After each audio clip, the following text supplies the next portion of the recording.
Your outfit displays who you are to other people. Confession time, I used to be a homeschooler. And I dressed like it. And my mom was one of those teachers who really valued what she would call immersive learning. Like she would say, if you're really going to learn American history, how about you dress up like, I don't know, Paul Revere and learn how to melt silver or something. And she also really valued practical life skills. So as a kid, we learned how to sew our own clothes, which meant my outfits were awesome. And you might think that I'm going to show you a picture of me as a first grader. No, that's not happening. This is, my mom actually went on to teach at a Christian school. This is a picture of her new first grade class from a month ago, all dressed up. I have no idea why they're dressed up. I have just, I've also since stopped making my own clothes. I don't even pick out my outfits if I could help it. But it was really bad when I was growing up because as a homeschooled first grader, I just assumed that I was dressing great. And I got to this point where I got really used to people in public coming up to me and asking things like, "Oh, so how was the Renaissance Fair?" And or to my dad, "I'm just not sure if your son's allowed to bring a toy musket in here. I'm just not sure. We've never had someone try this before." The only time it felt good is when people gave me candy for no good reason around October, because I was dressed up as a homeschooler. But then things started to change when I joined a band at the Christian school, which meant about one day a week. It was Timothy Christian School, New Jersey. They were super kind to me. They allowed me to play trumpet in their band, and it was great. But what I learned is that they also had strong opinions about how students dressed. They didn't want even trumpet players to look like they just escaped from a Robin Hood movie.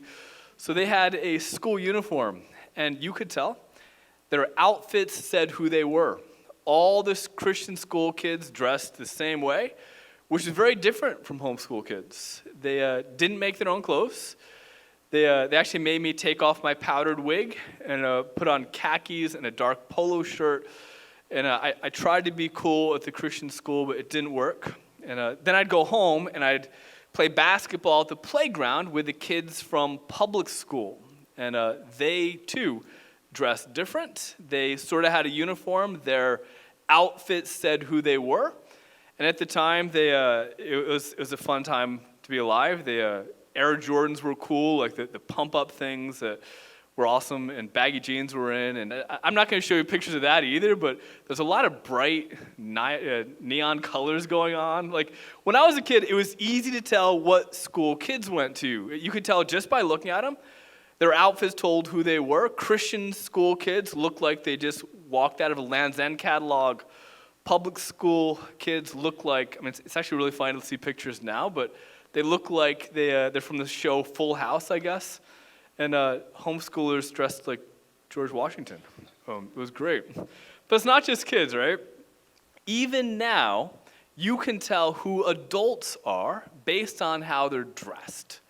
Like if you go to a hospital, right? Nurses, doctors, and patients are very different. They have different roles, so they have different outfits. If you go to the mall, security guards dress different from shoppers, employees dress different from customers, and you might go, well, I make my own choices, but you can't always control what other people think about you. Like, maybe I'm the only one here, but has anyone else here ever you happen to be wearing a red polo shirt and you go to pick something up at Target? Or you're wearing a blue polo shirt and you're at Best Buy. Like I've done this a couple times, and I don't know, one of the days when I picked up my own clothes, and this actually happened. Right? I'm there at Target with a red shirt, and someone comes to me with a question. Like, of course, they thought I was an expert, and I like being seen as an expert, so I was flattered. Clearly, I have the demeanor of someone who knows where the paper supplies are, so that was fine. This happened, right? Because your outfit says who you are. We're not talking about fashion, fortunately. We are in the book of Colossians. And the Apostle Paul has just made a fascinating point. What Paul has said in Colossians is that your identity, your mission, what you are, who you are, should affect how people see you. Even down to the parts of you that seem like personal and private behavior, your outfit says who you are. In chapter 3, so far, we've been here for a couple weeks, the Apostle Paul has pointed out who you are in the first couple verses, and you could read it and review if you want. Who are you? Well, if you're raised with Christ, he says, therefore, put your mind on things above. Like, who are you? Well, he just said it. You are someone ruled by Christ. Where are you going? Well, your home is in glory with Jesus. And what God says in Colossians is, if that's true about you, you have a brand new identity calling on your life. If that's true, you are a follower of Jesus. And last week, just reading through the text, we looked at what God said Christians should not wear. This should not be part of the Christian wardrobe. Paul said there are some looks that never look right on a Christian. Colossians 3, verse 5, he says, put to death, therefore, whatever belongs to your earthly nature, sexual immorality, impurity, lust, evil desires, and greed, which is idolatry. He's talking maybe about the part of us broadly categorized as maybe sexual ethics or morality or lack thereof, apparently. And then he goes on, this is verse 8, but now you must also rid yourselves of all such things as these: anger, rage, malice, slander, and filthy language from your lips. Do not lie to each other, he says, since you have taken off your old self and its practices. And Paul goes there. He goes to the part of you maybe broadly categorized as integrity, honesty, empathy in speech, or lack thereof. And then last week we ended with verse 11. Here there is no Gentile or Jew, circumcised or uncircumcised, barbarian, Scythian, slave or free, but Christ is all and is in all. A topic broadly characterized as discrimination, prejudice, or lack thereof, treating people differently. What God says really simply is this: your outfit displays who you are. And Christian or people should look at you and say, whoa, here's a person who has morals, honest communication, integrity, and they don't discriminate unfairly against people. In fact, their actions look a lot like Christ. But that was last week. We talked about all the things that we all have to stop doing to avoid. And he uses really intense language, like you could read it, put to death, rid ourselves. Like he's not going halfway on this. This week, though, the Apostle Paul has moved away from the things we should stop doing on to things we should start doing. Let's just get to it. This is verse 12. Colossians 3:12 says, therefore, as God's chosen people, holy and dearly loved, clothe yourselves with compassion, kindness, humility, gentleness, and patience. Here's where he starts off. This is incredibly important for everybody here to know. The Apostle Paul begins by talking about who you are as a person. And honestly, I almost sort of skipped over this, but I just want to pause and look at this. Did you notice what God says you are? I'm just going to lay it out here. Therefore, as God's, see what it says? Chosen people, holy and dearly loved. I mean, think about this.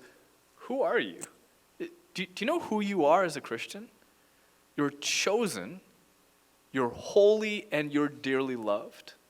What's sort of fascinating about this list is that Paul says this right after he talked about the fact that in Christ there's no Greek or Jew, circumcised, uncircumcised. He takes all these labels that we as humans put on ourselves naturally, the sorts of things that folks back then put their identity in, the kind of labels we just stick on ourselves.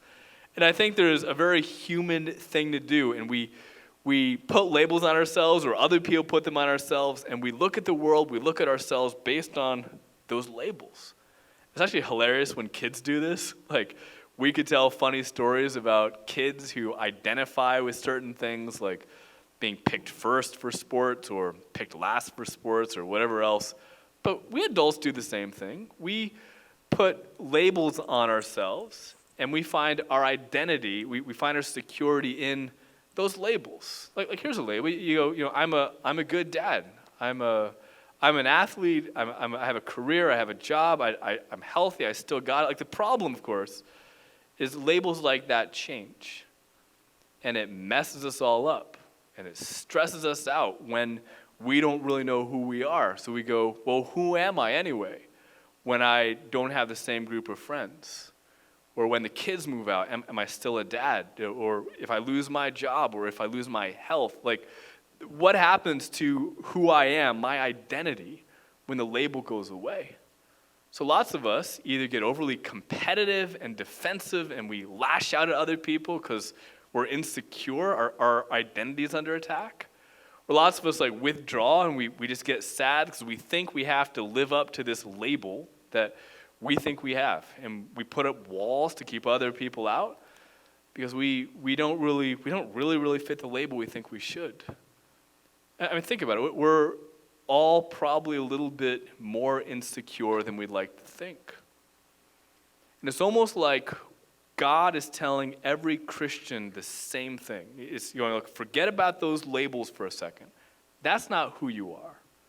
In other words, you are so much more than your grades, your looks, if your house is clean or not. You're more than your job. You're more than your family, your health. Do you know who you are, God says? I mean, God just tells you right here. You are God's pick. Like, I mean, let that sink in for a second. God looks at you as a person and says, you're mine. That means you're valuable before and without all the things that you think give you value. All of that matters far less. Like, it doesn't really matter as much how other people view you or how you view yourself. The thing that defines you is that God values you. In fact, we codify this in our catechism. We say that belonging to God is really our only comfort in life and in death because we can't really handle things on our own. And think about that for a second. If a holy God chooses you, what does that make you? Well, it makes you holy. It sounds kind of awkward to say that, right? I'm holy, you're holy, but that's what God says about you. You are holy, you're set apart, you are special. Like, this is God. God may pick you, but that also means you're playing on his team. Like, not the other team anymore. You're playing on God's team now, and that changes you. And then don't miss what he says next. I love this. Do you know who you are? You are, look what it says. You are dearly loved by God. I'm not even kidding. When I prepared the sermon, I just kind of glossed over this part, and then I thought, we need to camp out on this for a second. Because I think if you really know who you are, it would help you. Like, what if every time you felt overwhelmed, like you couldn't do enough or be enough or do all the stuff you think you need to do, what if you take all your feelings of isolation and insecurity and shame and hopelessness, what if you could just have God speak into that, these words, I choose you, you're holy, I love you dearly. Like that's literally what God is saying to you in this moment. And I think one of our problems is we forget that sometimes. And we should remember it. And I was thinking this week, I just wish we could all remember this. I was actually playing with the idea this week of having everybody in the room stand up, look at the person next to him in the eye and say, Christian, God chooses you, you are holy, you are dearly beloved. Then it occurred to me, let's just do it, okay? I bet somebody in this room really needs to hear this. Let's do it. Everybody stand up for a second. Let's do this. You'll remember this. Stand up. Look somebody else in the eye and tell them what's true. If you have to sit, that's okay too. Say it loud enough so people can hear. Here's what I want you to say to people next to you. Christian, God chooses you. You're holy. You are dearly beloved. Come on. You got it. Just say it. It's true. You give someone a hug if you want. It's all right. All right, you've done okay. You can have a seat. You're going to remember that, right? That one time when the pastor made us stand up. That's okay. I want you to remember it, and it's true. This is what God says about you. And I'm convinced that if it sinks in, like if you remember that, it'll protect you from fear and insecurity and loneliness and stress, the pressure of trying to live up to your labels. Like so much harm comes to us and other people from us feeling insecure. Like we lash out at other people because we forget who we are in Jesus. And God says exactly who you are. But he doesn't stop there. The next thing he says, if that's who you are, right, you should look like it because your outfit shows who you are. And what Paul says, if that's you, you should put on a different outfit. The Apostle Paul next says you should clothe yourselves. It's a metaphor of putting on a new uniform. And people get confused by this theologically. Let me be clear. Paul is not saying that if you put on this stuff, it affects who you are. Like Paul's not saying, look, if you're compassionate, kind, etc., all of a sudden God's going to love you, you're going to be chosen, you're going to be holy. It's not how it works. And I need to say that because lots of people, it's very human to think, if I do all this stuff, God will love me, I'll sort of fake it till I make it. That's actually not going to help you feel less pressured. The clothes don't make the man, so to speak. Like when I was a kid, one of the guys who came to our church was a security guard at the UN in the city, and he would give us kids his old uniforms, probably because he wanted us to have clothes that we didn't sew ourselves. I don't know. Of course, they're a little bit big for us, so my dad would take these things, and for a while, like for a year, I'm not even kidding, he wore this official-looking uniform shirt and this UN security guard hat. I don't know why I did this, but one hot summer day, here we are at the beach at Ocean Grove, and he'd gone off in the distance, and he was walking back with his UN security guard hat and his UN shirt that he was always wearing. And one of my hilarious uncles got this idea. So while my dad's off in the distance, he says in an urgent voice, loud enough for everybody to hear, "Oh no, look over there. There's the beach badge inspector. Let's get out of here." And my uncle just ran into the ocean as quickly as they could, and everybody could hear what was going on. And on that day, on Ocean Grove Beach, the news spread like wildfire. And everywhere my dad walked in his UN security guard hat, perfect stranger just ran away and jumped in the ocean. And he had no idea why all these people were doing this. I mean, you have to be there to appreciate how weird it was, but it was hilarious, but everybody was wrong. Because my dad wearing this UN hat, it definitely did not make him a beach badge inspector. Your outfit doesn't actually change who you are.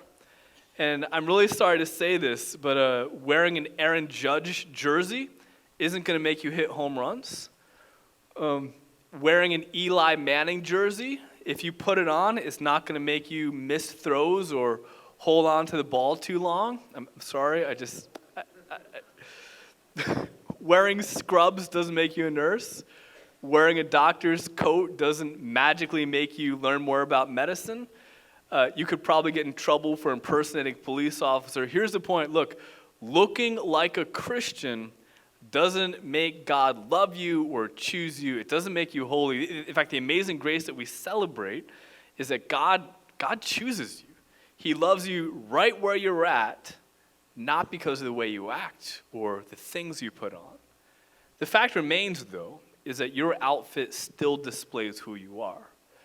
So the Apostle Paul says, look, since here's who you are, you're holy, you're chosen by God, you're dearly beloved, here's what you need to do. If you're a Christian, here's the uniform you should put on. Clothe yourselves, he says, with compassion, kindness, humility, gentleness, and patience.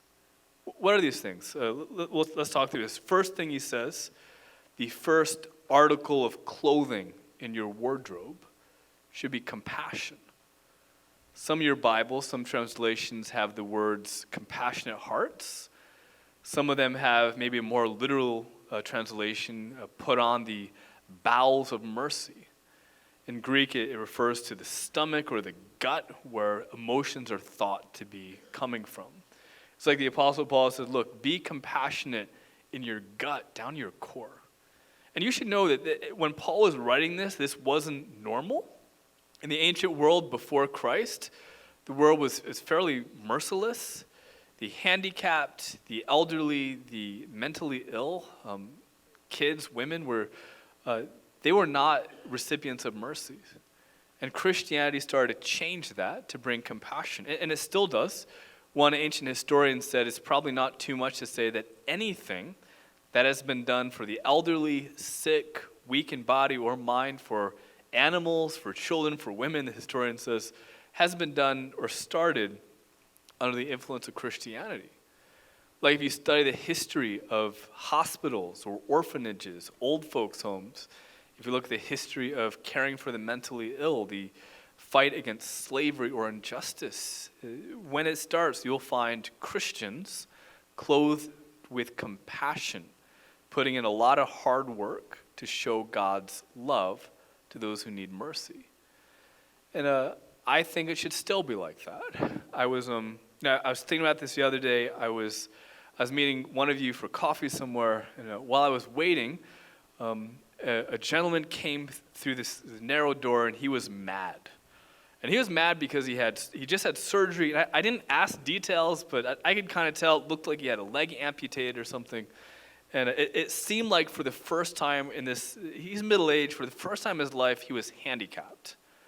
And if maybe some of you have done this, but if you find yourself in a wheelchair for the first time, you realize for the first time how hard it is to be in a wheelchair. And he wasn't just surprised, he was angry at how hard it was now for him to do really simple things, like enter buildings. And I could tell this had been like seeping in for a while, because he had this rant catalog of all the things that used to be really easy and now were impossible, because he thought nobody cared about him. And he didn't say nobody was clothed with compassion, but he could have. Like, he was just angry and hurt. And there I was just waiting for somebody. He's just yelling at nobody. He goes, why don't people, like, I'm not sure who people were, but why don't people care enough about people like me to put in ramps or elevators or wider doors or bigger stalls and bathrooms? He added some profanity in there. I can't even get food. Like, here I am. And his friend was with him, wheeling around, and he tried to calm him down. And he said, look, elevators are super expensive. It's complicated to do anything to an old building. That's why they don't do anything. And you'd be surprised at how much it costs and how much work it is to add ramps and elevators and make doors wider. Like, it just doesn't happen.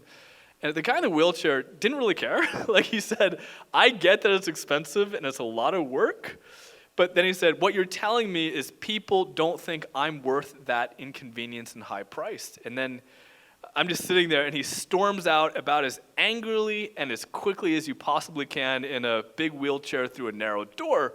And as I was sitting there, I just sort of kicked myself, because what I should have said is, I've noticed, and I've learned a lot in the last year or two about just how hard it is to build things like elevators and wider doors in an old building. And let me tell you about the sort of people that think you're worth the high cost and inconvenience of making it easier to come in a wheelchair. And I could have said truthfully that it's actually Christians at Goshen Church, because we put on a compassionate heart. And just drive by, you could see we're working really hard to make it easier for people like you to come in and be included.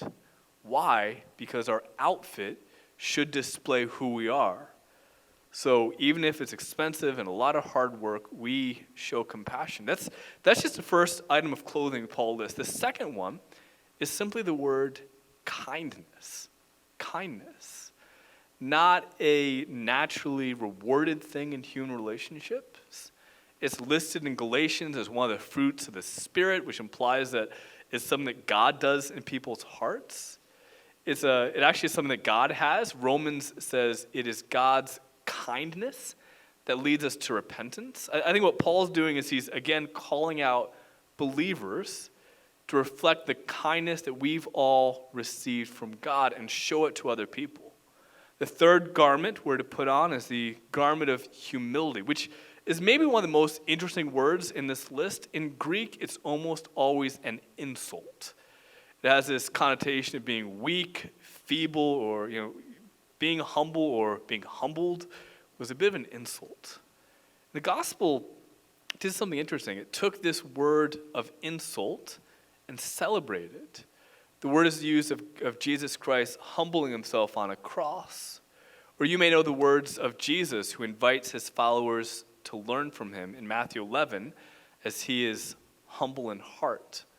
When you wear the garment of humility, it really simply means you know how big God is, and we sang a lot of songs about how big God is. It also means you know who people are. And humility means you know who you are.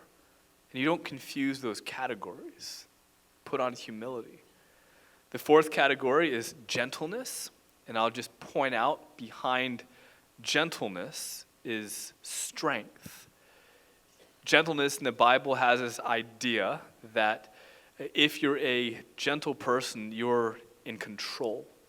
Like think about Numbers 12, where Numbers says Moses was the most meek. It's the same word, gentle man on the earth, Numbers says. But you know the story of Moses. He was assertive. He was even angry at times. But when you're gentle or meek, it means you are in control because you are controlled by God himself. The last garment on our list is patience, long suffering in the face of insult, injury, suffering, setback, or offense. Patience is one of the fruits of the Spirit, something God does, and it means way more than just waiting a long time or giving up on circumstances. Patience is having the courageous faith in God to keep on going. One commentator said more artfully than I can, here we have it, heaven's wardrobe from the hand of God, the ultimate tailor. I mean, God picks the outfit, and all of these garments are perfectly worn by Jesus. And actually, when you and I put on these 5 graces, we could call them, you know what we're doing? We're dressing up like Jesus. You and I look like Jesus when you look like this. I mean, Christians, you've been chosen, you have been, well, you're holy, you are deeply loved. And do you know what that means? You have a uniform, and here it is. Your outfit displays who you are. And today, I just want you to hear God saying who you are, and then I want you to put on a uniform that matches. Compassion, gentleness, humility, gentleness. I can't even read today. Compassionate, kindness, humility, gentleness, and patience. Let me just say, Goshen Church, you look really good in this outfit. And I could talk for a long time about people in this room who wear this well. Like, look around the room. This is a room filled with Christians who are compassionate, kind, humble, gentle, and patient in ways that you might not even know about other people in this room unless you stop and ask people what they did this week. I seriously jotted down about a dozen stories that I could tell about you people in this room who have shown all these things in sacrificial ways. And I'm not going to tell any of your stories. You have to talk to each other later. But the fact is, your outfit displays who you are. And I feel like God has something for you today that's really, really simple. If you're a Christian, that means God has chosen you, you're holy, you're dearly beloved. Like, that's who you are. And if that's who you are, maybe it should change how you look. You should be able to be described. Like, if you had to have a sketch artist describing that person over there, what he or she looked like? Well, she looked like these are words that should come up. This person was really compassionate, kind, humble, gentle, patient. Like, that's how we should look. And sort of the burning question for me that honestly leads me to a time of confession is this. If we had to ask someone to describe you, if we interviewed a neighbor, a coworker, your boss, an employee, your family, your teachers, whatever, what sort of words would they use to describe what you're wearing? Would they use words like this? Or would they have other words?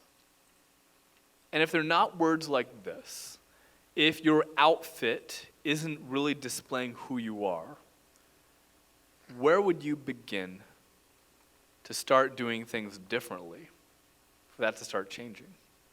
I can't answer that. I'll let you think about it. Where would you start? What would you begin to change? What would you have to take off? What would you have to put on? So that when people looked at you, it'd be accurate to say that your outfit accurately describes who you are as someone in Christ. Father in heaven, can you remind us of who we are in you? And can you, as we think about your kindness and your humility, gentleness, and patience, can you just give us with fresh eyes and awe for how kind you are? The sort of grace that is, we say words like this a lot, but they're true. It is amazing that you choose us, you make us holy, and that you deeply, deeply, deeply love us. Can you let our identity sink into us in the way that affects how we act toward other people? Can you convict us of all the things we need to put off and remind us of all the things that we need to put on so that we may look and be more like your Son, Jesus? I ask all this in his name. Amen.